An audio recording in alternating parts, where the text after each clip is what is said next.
Hi, everyone. Welcome to our Lunch and Learn product panel discussion. My name is Kavita Karwar. I am a principal consultant at DiUS, and I will be the moderator for this panel. I'd like to start the session by acknowledging that I am facilitating this panel discussion from the lands of the Gadigal people of the Eora Nation. I also acknowledge and pay my respects to the traditional custodians of the various lands on which you all work today and have joined this session from. And I'd also like to extend these respects to Aboriginal and Torres Strait Islander peoples participating in this meeting. I'd like to now extend a very warm welcome to our lovely panelists and start by introducing our first panelist today, Mike Hughes. Mike is a senior product manager at DiUS with extensive experience in leading businesses, startups, and enterprises uplift their product management strategy, practice, and delivery. Mike has a technical background and specializes in mobile. His experience spans the product management spectrum, all the way from on-the-ground tech team delivery to executive product and business strategy development. Mike has worked with businesses on products ranging all the way from enterprise banking to energy companies and even a milk bank. So Mike has a strong background in leading tech teams in digital product delivery. Welcome, Mike. All right, our next panelist and our second panelist we'll be hearing from today is Diane Sexton. Diane is a senior product consultant at BrainMates with experience in product organizations of all sizes, ranging from startups to scale-ups to large enterprise and government. Diane specializes in management of strategy and delivery of SaaS products and is passionate about building product management capabilities at every level of an organization. Diane's background covers many domains, including mapping, fintech, health insurance, and e-commerce marketplace. So very diverse background. Welcome, Diane. Our third panelist is joining us all the way from New Zealand, Dr. Sophia Frentz. Sophia has a PhD in genetics and is passionate about the intersection between science, technology, and society. Sophia is currently a tech product manager at Te Watu Ora, and they were previously recognized as one of Out for Australia's 30 Under 30 award winners in the year 2020. Welcome, Sophia. And our fourth and final panelist for this afternoon is Clayton Newell, who's a group product manager at Coles. In the last few years, he has worked as a product director for Vendor Panel. Clayton founded Superseed Ventures, which is a corporate innovation and investment division of the Reese Group, which is an ASX top 100 business. He also founded Good Work, an award-winning network platform for trades with over 80,000 trade users across Australia. More recently, Clayton designed and launched the product strategy for YoLife. It's a very cool name, a game-changing marketplace in health and wellness. So welcome, Clayton. All right. So just some information as we get started. We will have a Slido link. So please feel free to join Slido using either the number you see on the screen or using the code and ask the panel questions. You can also upvote someone else's question. And if we don't get time to get to all of your questions, you are more than welcome to join the DiUS community, and we will take on some of your questions post the session and get back to you there. All right. I'd like to start things off by posing my first question, and this is for Dr. Sophia Frentz. So Sophia, you've got a very interesting career trajectory, and I think most people who now are product managers, there isn't a very linear career path for most of us. Would you be able to elaborate on your journey from being someone studying genetics to now a tech product manager? Absolutely. Thank you so much, Kavita, and thank you for having me. I'm calling in from Te Whanganui Atara, which is Wellington in New Zealand. Kia ora koutou. So my background really is like my undergraduate was at the University of Otago in genetics with a minor in microbiology. At that point in time, I was so sure I wanted to be an academic. I started my PhD. I realized being an academic is the worst possible career choice you can probably make. No offense, academics. Some offense, academics. And started looking at like other options that were out there. I do still really, I miss science in a lot of ways, particularly being back in healthcare. It's really reminded me how much there is no other career where you can like mix some fluids together and create knowledge by doing that.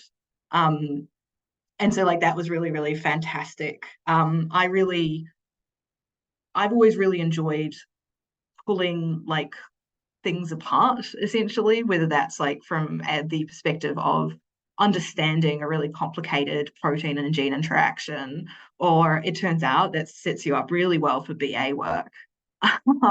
And so my sort of first role out of academia was I was a consultant at Deloitte for 2 years, where I did like a lot of various kind of BA, Scrum Mastery, the roles that they get analysts to do. And from there took a role at ELISA, which is a consultancy with offices in both Australia and New Zealand now, but at the time we're like predominantly in Melbourne, focusing on AI and machine learning as like what they consult on. They've got a really, really strong data consulting set there. And with a background with a PhD, I'm generally pretty good at data. It was quantitative. You end up knowing that stuff. From there, I again did like a lot of sort of BA work, working with like some really, really smart data scientists, machine learning engineers, data engineers, and ended up where I met Kavita in a role as a product owner at Wesfarmers in their OnePass project, where they're trying to like create a sort of loyalty platform. I learned a lot there. I really did go there for the leadership. And when the leadership I went there for moved on, it sort of set the clock on me finding a new role.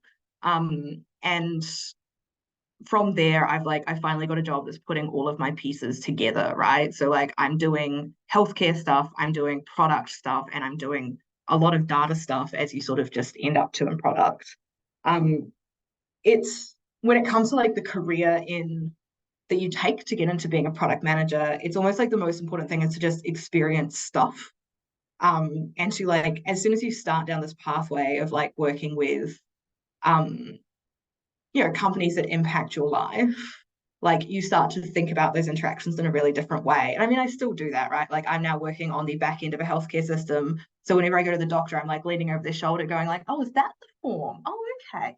What does this field mean? And I think like if you're beginning on your product journey and you just start taking that mindset of like understanding you as a consumer, like that's just so helpful no matter like what you're doing on your working days, like to begin to understand how all these like really complicated systems fit together and how you get bounced along them is a lot of fun. It's mildly horrifying sometimes. I know my first consulting gig was at the bank where my money is.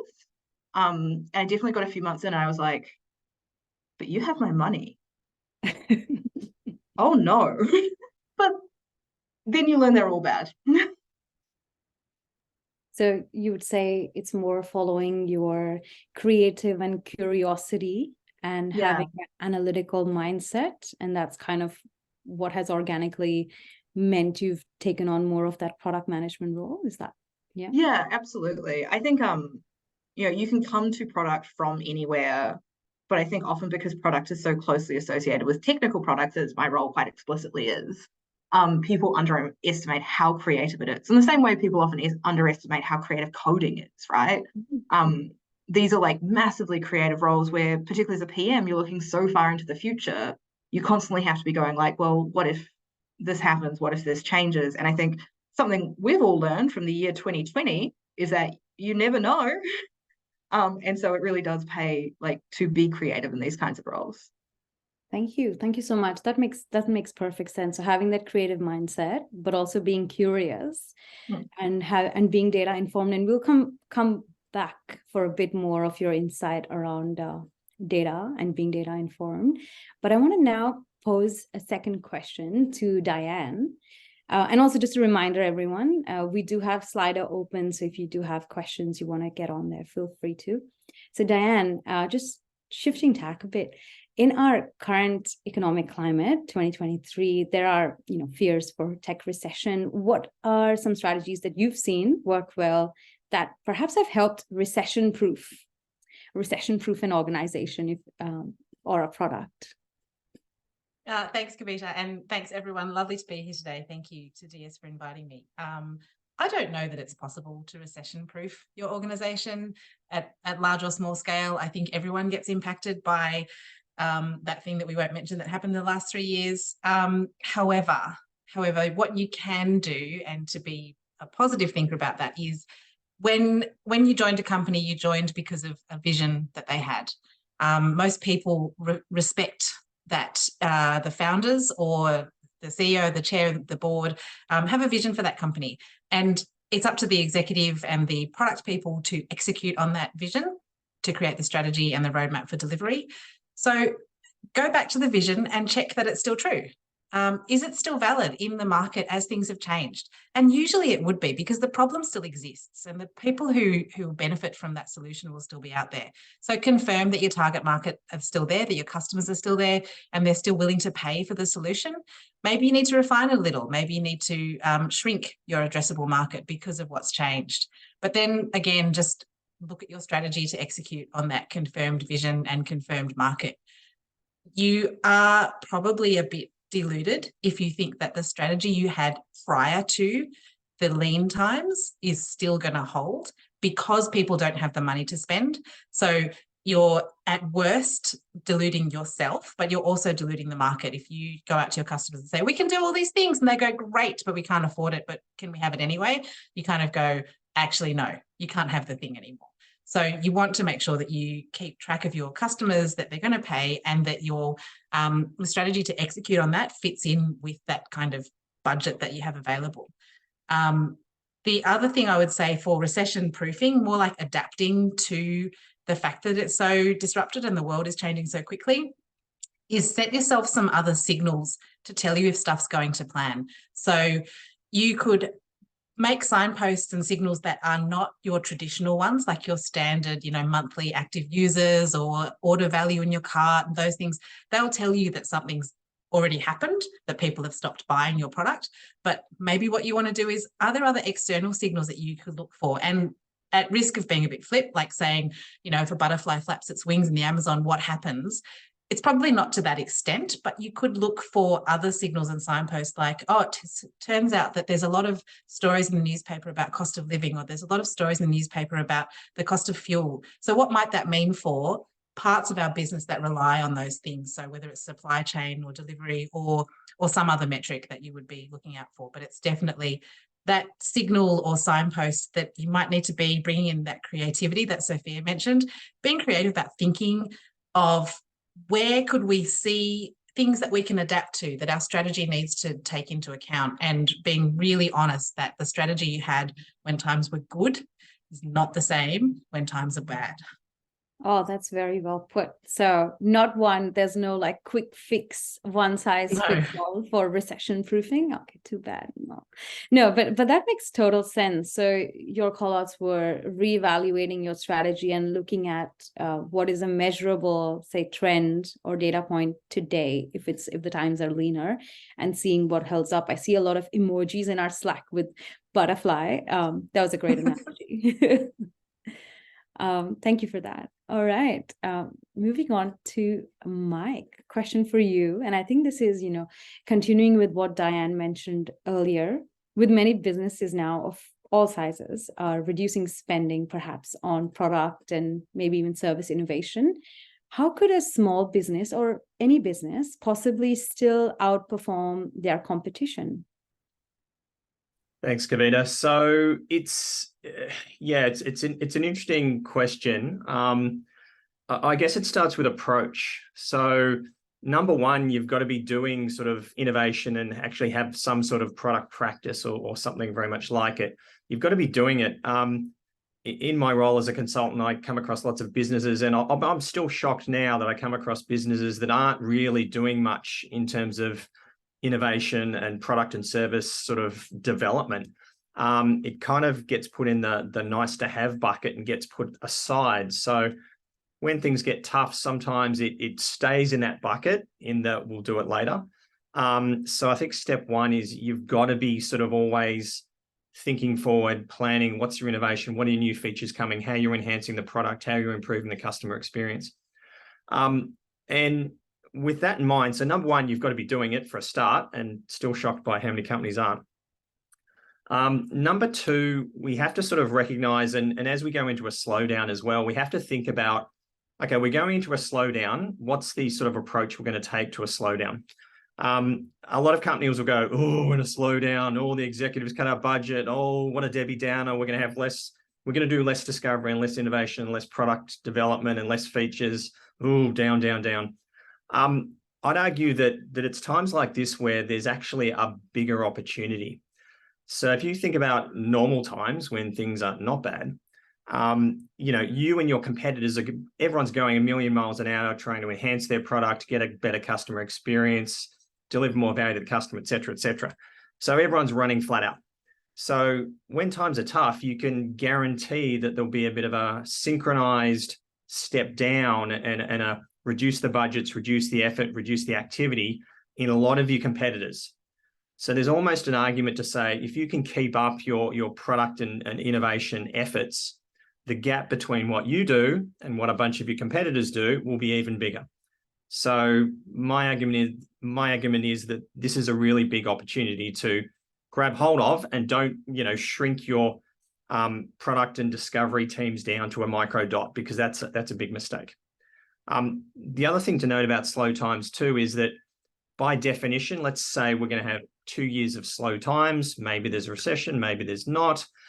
But by definition, it also means that coming out the other side, we're going to have good times, we're going to have growth, we're going to have uplift and all the rest of it. So framing it that way, we all know that building products and services doesn't happen overnight. It takes a while. So if we can keep up our efforts through the bad times, we can capitalize on it and basically trounce our competitors as we're coming out of that period. So the problem is, how do you get through this slow period when the exec says, no, you've got to cut your numbers, got to cut your budget? How do you do that? I think you can have smaller teams. So if you've got a smaller product and discovery team, or you've just got less people involved doing discovery and product development and product sort of discovery, you can actually find, and I've found this with a lot of our clients that have smaller teams, so there's smaller scale-ups or smaller startups. Smaller teams can actually be really, really efficient, in fact, more efficient than when you've got lots of people. So right-sizing your team or downsizing a bit can keep both the executive happy, but if you pick the right people and set up the right environment, you can actually not get more done, but get more actual outcomes. So actually achieve more, because we don't want to do more, we want to achieve more. And you can definitely do that with a smaller team. I myself have seen it with technical delivery. Usually the smaller the team, the more efficient if you've got the right people. So that's just one way to sort of get there. That's probably a quick answer, but I'll probably elaborate it more on as we go through, because there's more ways we can do this. Oh, 100%. We're definitely going to come back for some more of your insight. But I really love your analogy of lean teams. And I'm just going to say it, it's like the lean machine. So even if you want to right size your team, but just have that focus on innovation, and you rightly pointed out, don't look at it as a slow period, as being something to really panic about, but look at it as a time to also keep maintaining that focus on innovation. That's really well put. So next question is, keeping in mind the same kind of vein, Clayton, for you, is in a world, following on from Mike's example, where everyone's, let's say, trying to be lean and deliver outcomes, in your experience now as the group product manager at Coles, how would you go about prioritizing and, say, building a culture of innovation in your product management teams? Yeah, it's a great question. Thanks, Kavita. Yeah, I think Mike sort of summed up the ways of working part really well. I think that innovation sort of, for me, there's two parts to it. There's how do you innovate your product for the future? And then there's how do you work in innovative ways? Okay, so I think intrinsically I'm lazy. So I try to do things the easiest possible way, the leanest possible way, try to get results and, kill ideas quickly and try to get as many ideas as I can on the table so I can sort of knock the bad ones off. in terms of sort of making innovation part of how you work, I think ultimately you've got to build it in. I think in any organization, there's some level of resistance to innovation. I think, you know, the enemy of innovation is business as usual. And I think that you get very lost in the problems you have to solve for today. And sometimes that can kind of stifle innovation a little bit. And when you're prioritizing, you often prioritize for today. And so I think for me, you know, the best way to sort of ignite innovation is to really kind of build it into your processes and, you know, go back to ways of working that Mike talked a lot about it. I think right from the, you know, early stages of product design, you've got to build in ideation, and through that you sort of get innovation, right? I think you build ideation processes into the discovery phase of every product, and you really should be not just looking at the problem for today, you should be really ideating for the future, because you can burn a lot of money building for the problem today when the world is changing. And a really great example of that is AI. You know, I think we're still solving for today, and AI is going to force us all to change. And I think if you're not kind of playing in that world and thinking about AI and ideating and innovating and experimenting with AI today, you might get left behind, or you might be playing catch up. Your competitors may leapfrog you. And in terms of, I guess, building that back into the prioritization process and the ways of working process, for me, you should just, organizations who are serious about innovation should really make time for innovation. And I don't think, you know, the history is littered with design labs and black ops, skunk works type environments and corporate VCs that have been kind of quite idealistic and very experimental and playing out on the fringe, which is, it's a really fun place to play. But if you do all those things, you've got to be quite commercial, and you've got to be very cognizant of what your objectives are. And so you've got to kind of build process around achieving those objectives. You know, and I have a saying, you know, you've got to make money before you build the robots. You know, everyone wants to build the robots, it's super cool, but you know, you have to be pretty commercial with your innovation, and sometimes it means innovating a little bit further than where you are today. And you know, once you build a bit of trust within an organization, you can tend to innovate a bit more. The other thing that's kind of really important is sometimes the ceremonies that you have within an organization can be a really powerful way to innovate. And one of the things that we do is we kind of have these strategy days, and they're big offsite days, and we talk about all of these things that are really important for the business. But we've kind of created this world where we sort of ideate at scale, and we solve problems at scale. And what that means is, A, you're solving problems which are really important to the business.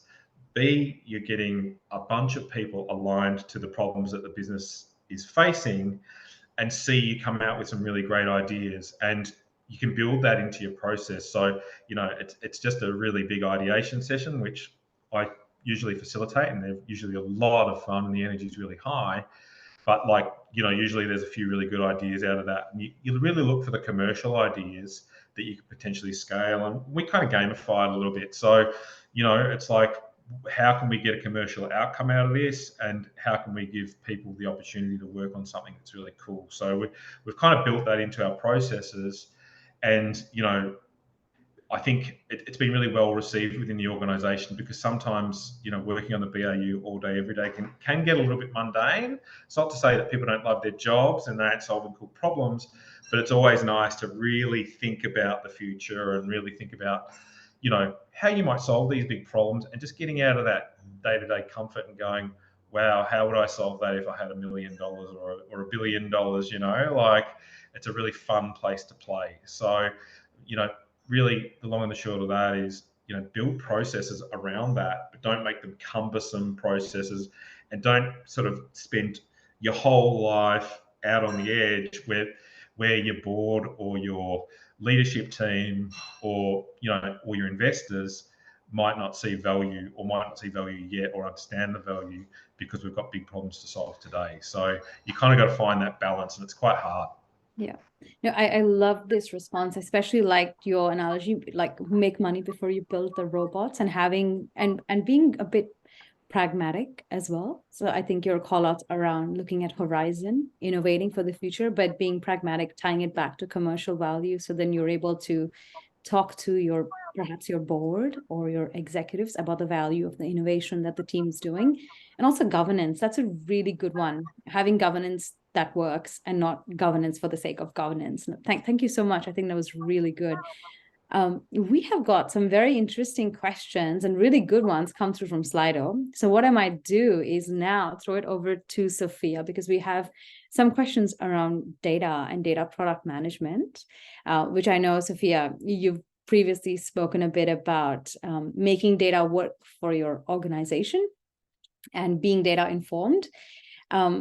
So the question that we've come through is, in the data world, do you see data product managers being a gap, or this role being a gap at the moment? And would you encourage, oh, this is some career advice, would you encourage a tech data head to move into the product management world? So I think the question is really twofold. So yeah. What does being data informed mean to you? And then let's talk a bit about the data product manager.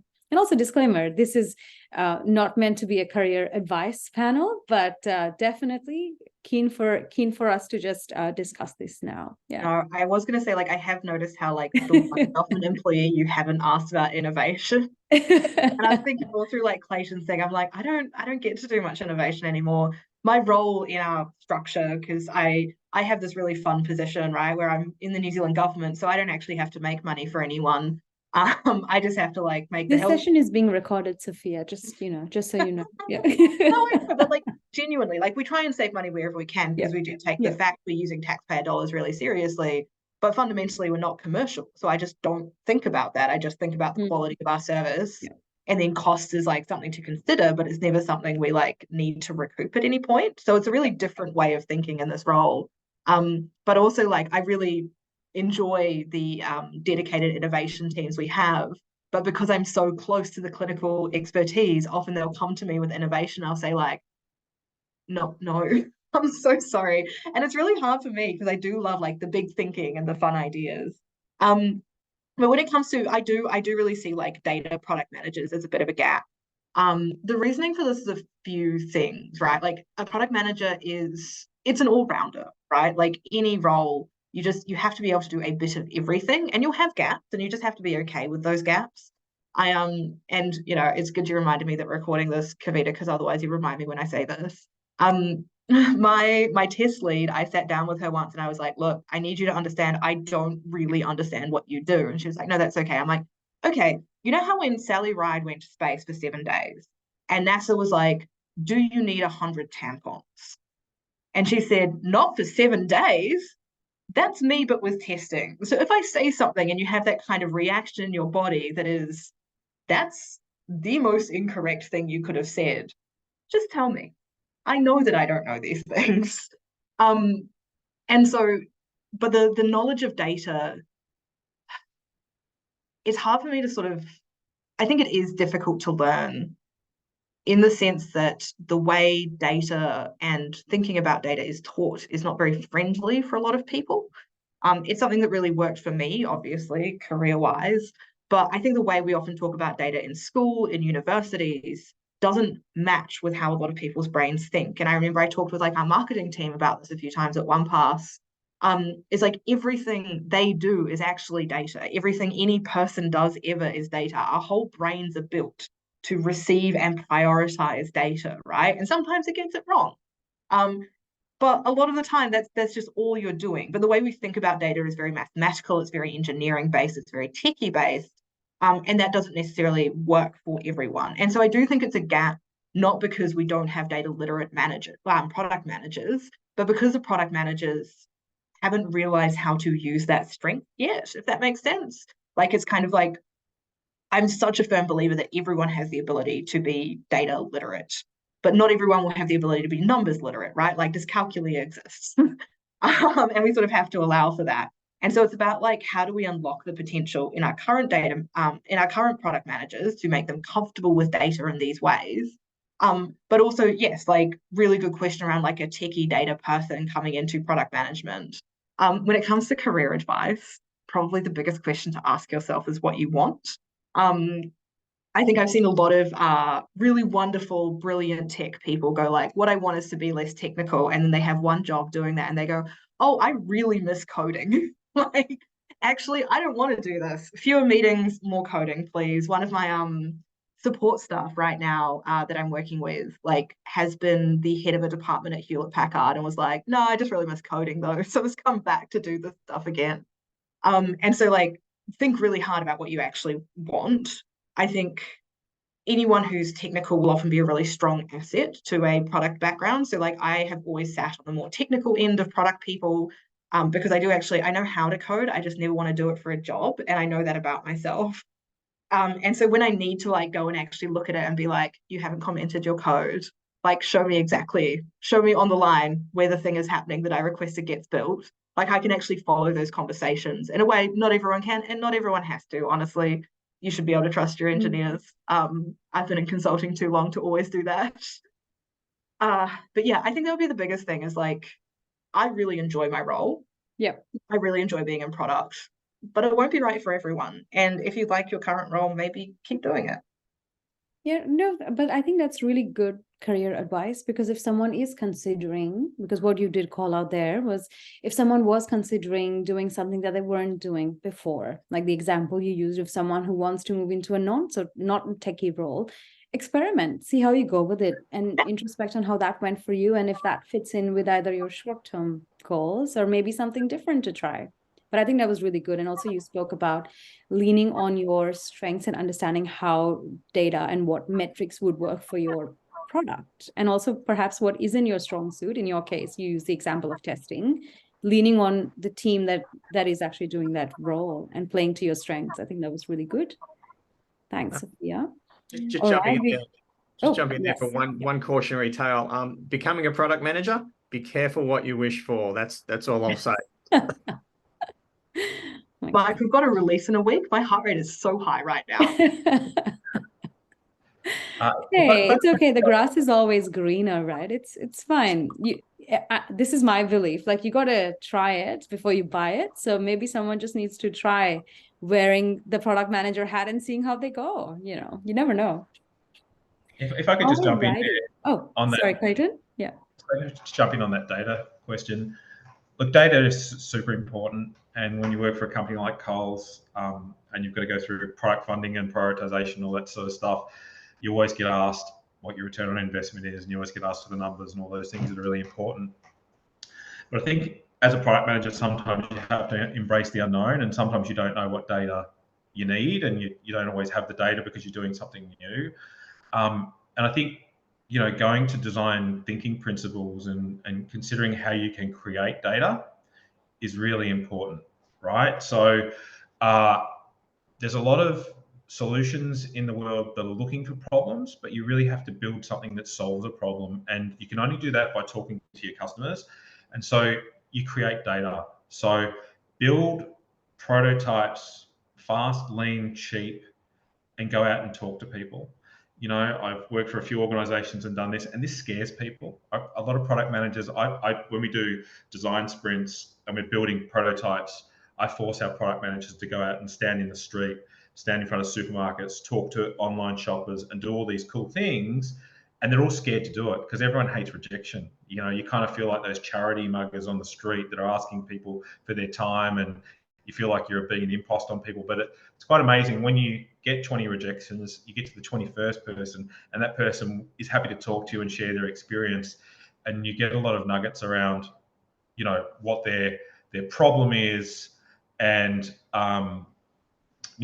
their experience, with I guess, have their lived experience for the problem that you're trying to solve. And what we generally find is when people do that, they'll come back and pivot on their product design. And what that means is you are saving a lot of time and a lot of money, and you're not building a solution looking for a problem. You're building something that the customer needs from the start, and it's better for the organization, and it's better for your adoption curve when you're launching. So, I can't talk enough about prototyping and pretotyping and and getting in front of customers and creating data. That's probably more important than getting the data after the fact. Get the data before the fact and before you spend the money. Oh, Yeah. that's really good. Yeah. I genuinely cannot recommend face-to-face time with users enough. And anyone who's had to like do a technical product that has like techie users, when you're actually in front of them, it's much harder for them to be mad at you for not delivering something they asked for. So highly recommend it from that perspective as well. Oh, that's fantastic. Thank you so much. I think this is really good. We've got some more questions from the audience, and this again is coming back to our metrics for success. So I'm just going to pose this for anyone in the panel to answer. The question is, how do you measure the success of a disruptive product strategy, especially if it's in its early stages?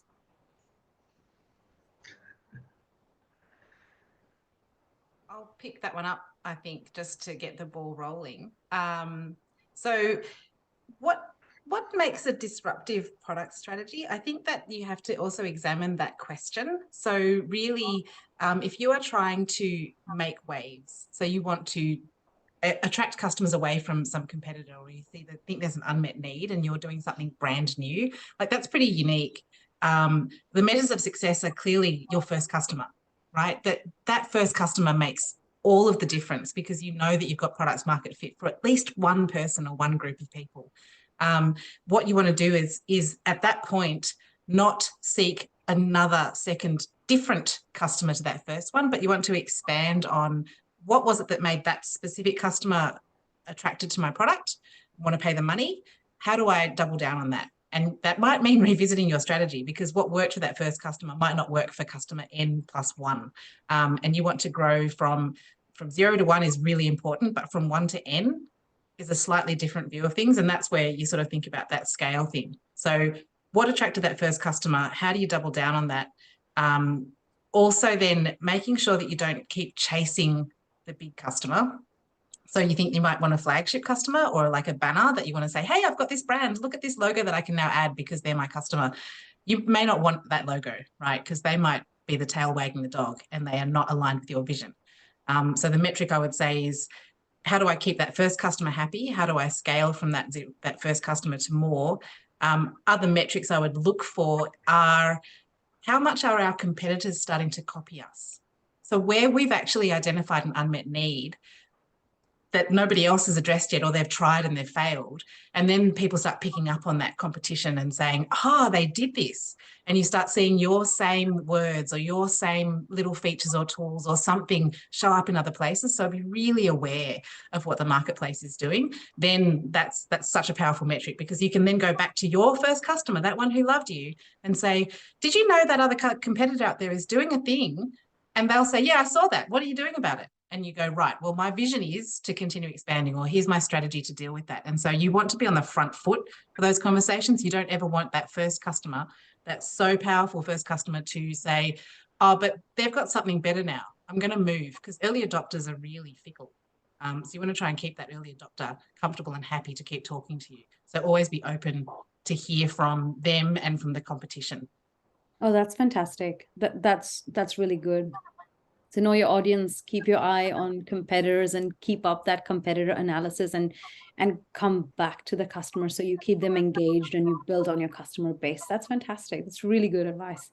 Thank you. And we've got a few questions now about AI, and Mike, just leaning on your, very strong dev and tech background, because the question is, how could tools like artificial intelligence or machine learning, how can this help product management or even organizations deliver more with less? Just before we get to that, I'm fascinated to hear Clayton's answer about the previous question. Just quickly, if we can jump in, because Clayton, given who he works from, fascinated to see what he's going to say. Yeah, I think the question on data is a really important one. Or measuring success is a really important one. And I think you never know if a product is disruptive until long after you've already disrupted. It's hard to say that. It's easy to say you're disruptive because you're doing something different, but if you're disruptive and no one's using the product, are you really disruptive? But I think for me, particularly when you're starting out with a new product, I go back to, again, design thinking principles, right? Start with a hypothesis and validate the hypothesis. That's your first critical kind of metric. Is our hunch that this thing will do that right? And have we tested it and have we spoken to customers? That's your kind of first measure of success. And then you kind of get into, and it kind of depends what your product is in a lot of respects as well. I mean, if you're a product and it's a retail product and you're selling stuff, you can measure your sales, you can measure your customer satisfaction, you can measure your margin. There's all those kind of classic metrics. But I think trying to sort of capture lightning in a bottle when you talk about disruption is quite hard. And I think, constantly going to your customers and understanding what they want and then delivering what they want and trying to focus on how you deliver those things faster, like delivering value to customers as fast and as low cost as you can. To me, that's a measure of success. That disruptive or capturing virality is really hard. It's hard to plan for. Everyone wants it, and if everyone did it, everyone would be rich and successful, right? And it just doesn't happen that way. But I think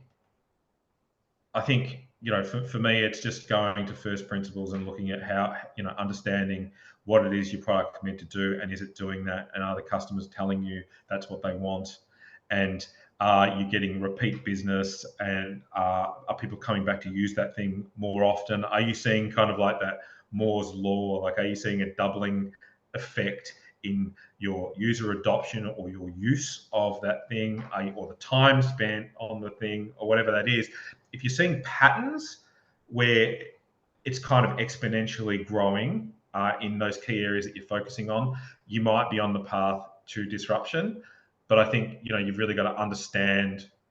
I just saw a comment, disruption is a lagging indicator because you don't know until afterwards, right? But I think it's like trying to understand if you've got something in your hands that, where the adoption's really interesting, and you can kind of measure that.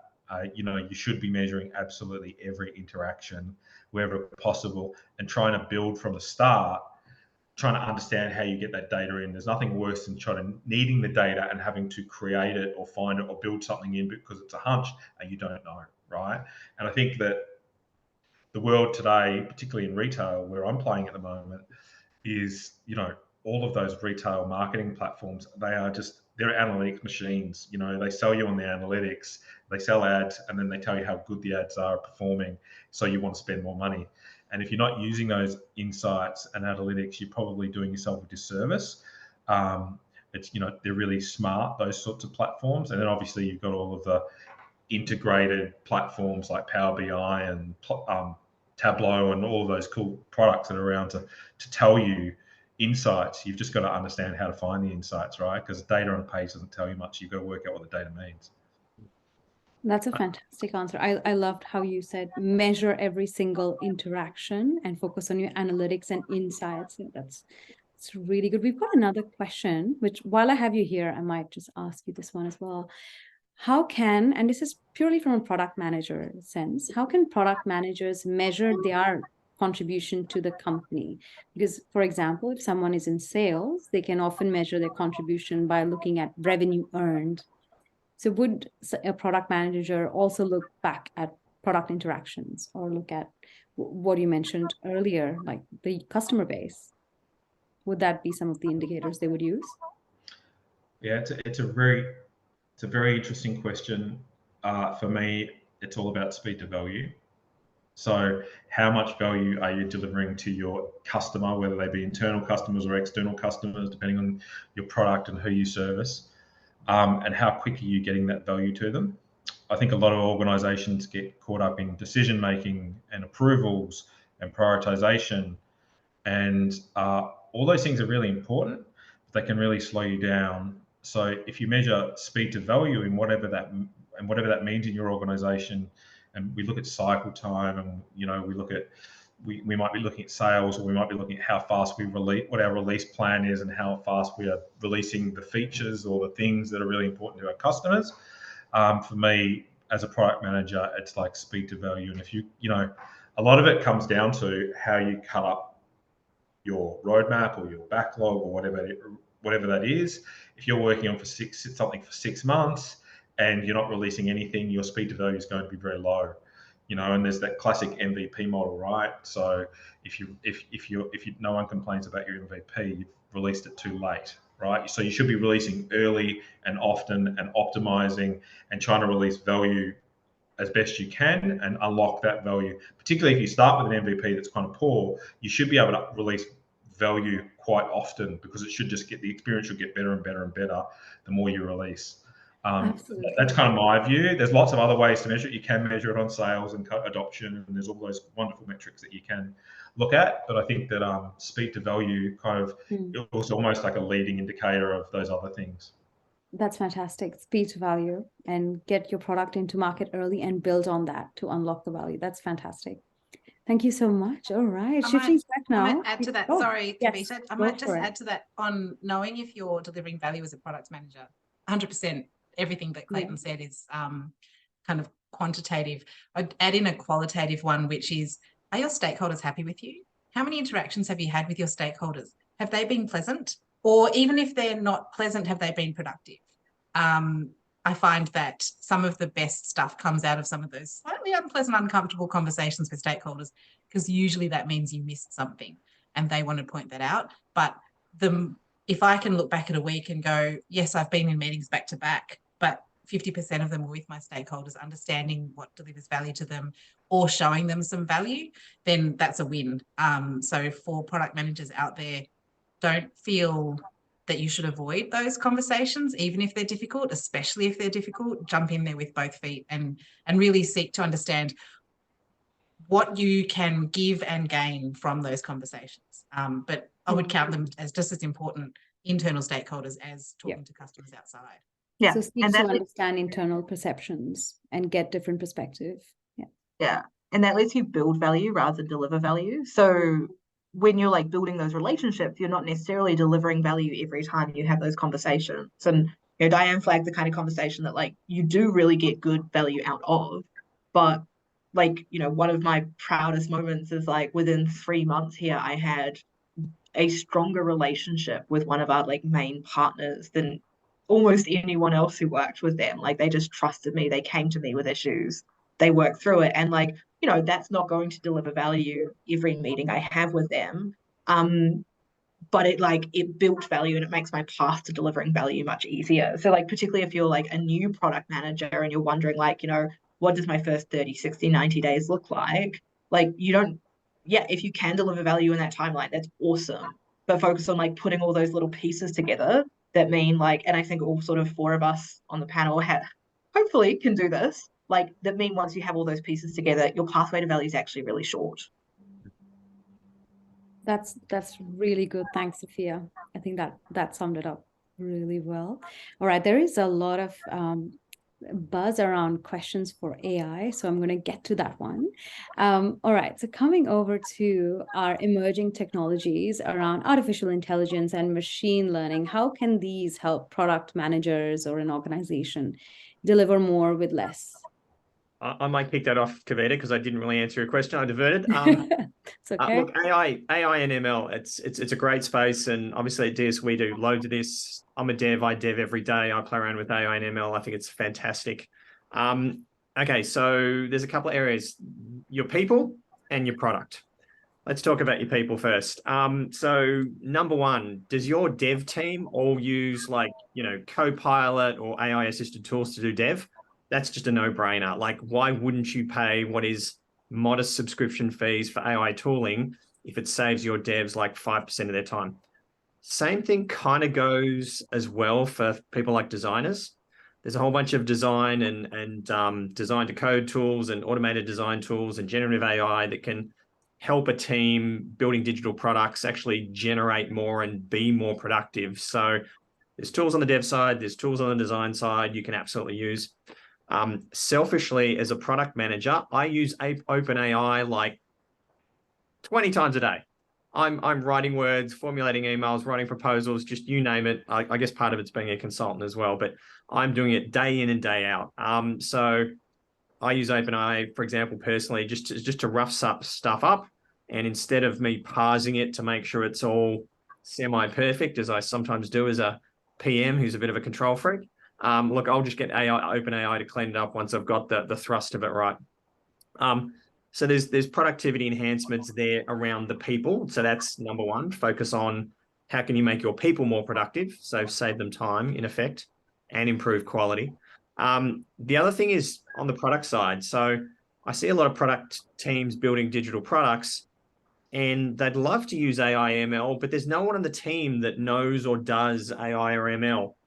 And there's almost like this, if you look at your teams, if you look at your product teams, you should ask yourself, anyone in the audience or the panel, you know, on this mobile app, say we're building, say it's the Coles app for Clayton, you know, do we have the capability to develop or innovate, or at least ideate on ML and AI opportunities and to put them in the product? Do we have that capability on tap, ready to go?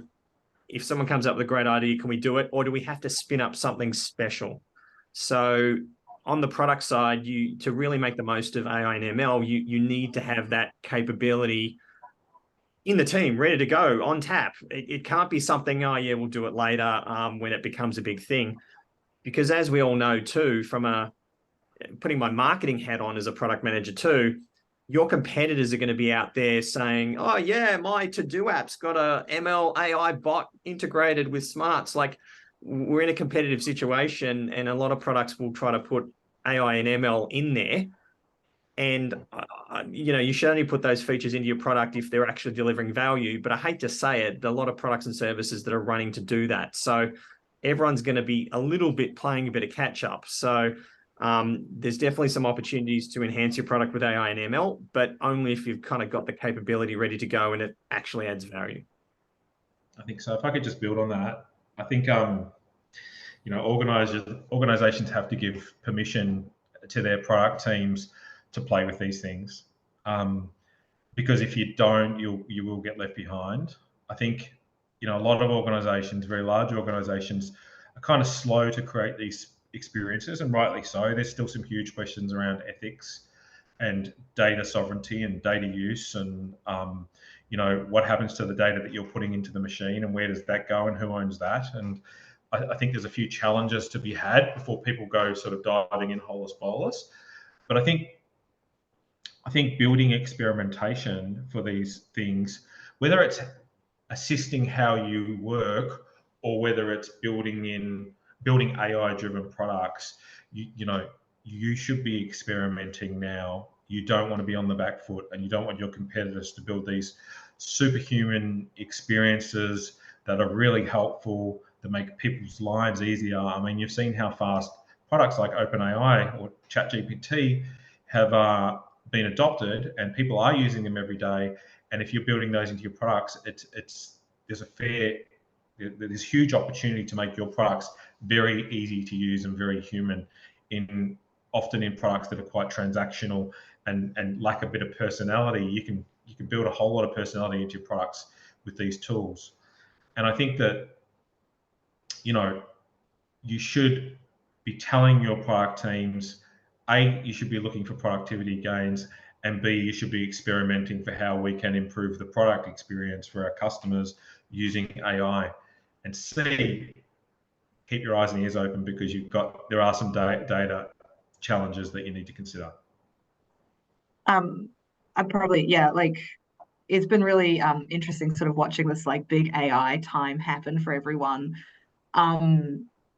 particularly with someone with like experience in AI. And I'd probably say like my biggest issue is like often when people are referring to something that's AI, it's not AI. Like the computer actually isn't learning. You've created an algorithm. It's maybe machine learning if you're lucky.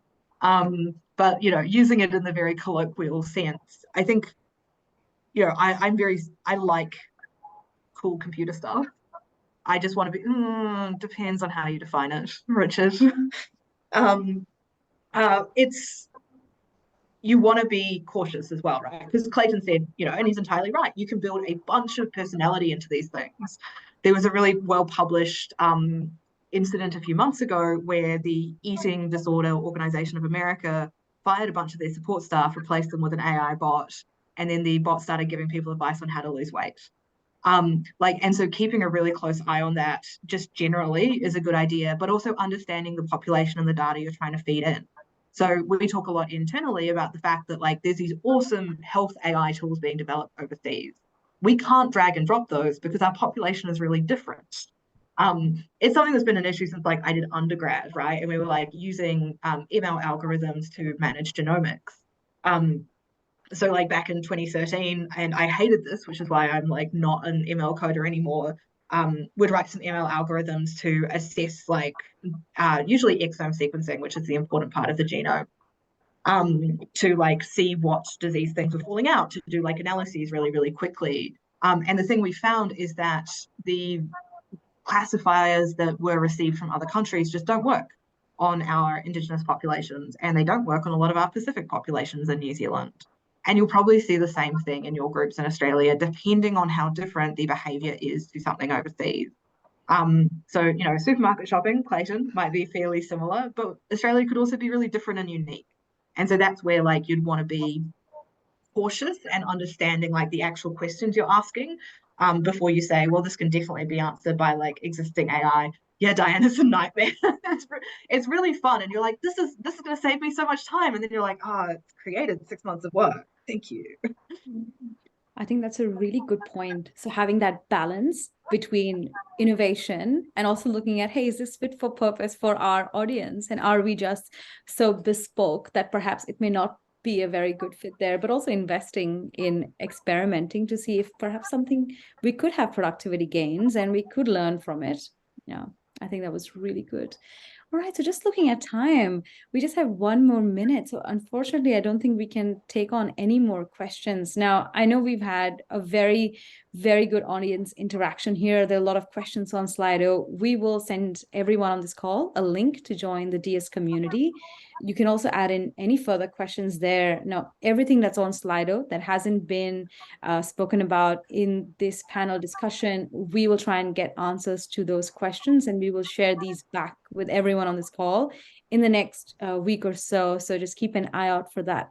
Thank you so much for your time this afternoon. And also thank you to our 4 lovely panelists. Thank you so much for sharing your insights, your stories, and in some cases also what you can and maybe should not do. So thank you so much for your time. Thank you, everyone. Thank you. Bye. Thanks, everyone. Bye.